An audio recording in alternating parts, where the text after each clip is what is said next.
Alors, comment gérer l'après-compétition?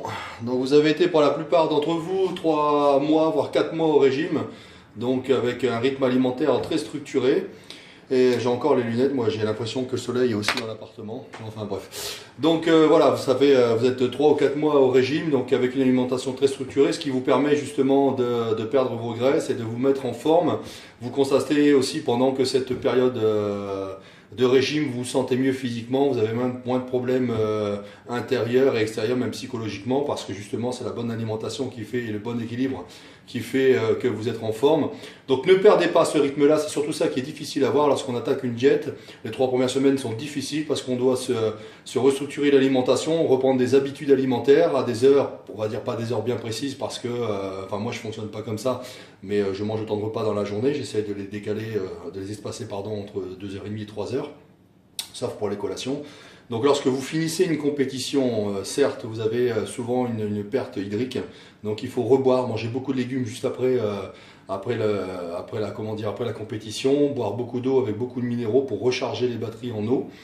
Lâchez-vous pendant 2-3 jours parce que psychologiquement vous en avez besoin, mais par contre réattaquez vite l'entraînement. Ne lâchez pas l'entraînement comme ça pendant 15 jours, faites un peu de cardio si vous voulez.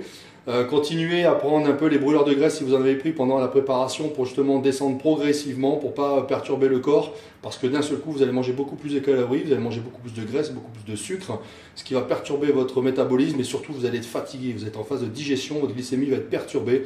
Donc évitez ce problème-là, c'est dommage de faire autant de sacrifices pendant 4 mois et d'un seul coup de reprendre 10 kilos. Je sais que c'est difficile à faire, mais gardez ce rythme de vie-là parce que avant tout, vous faites pas ça que pour une compétition, c'est aussi pour votre santé.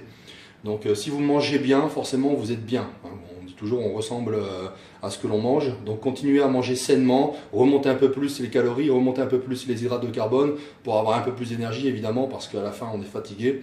Récupérez, n'hésitez pas à faire des massages, n'hésitez pas à vous détendre, aller vous promener. Mais surtout ne perdez pas justement ce rythme alimentaire qui vous permet d'avancer parce que vous ne faites pas qu'une compétition dans votre vie.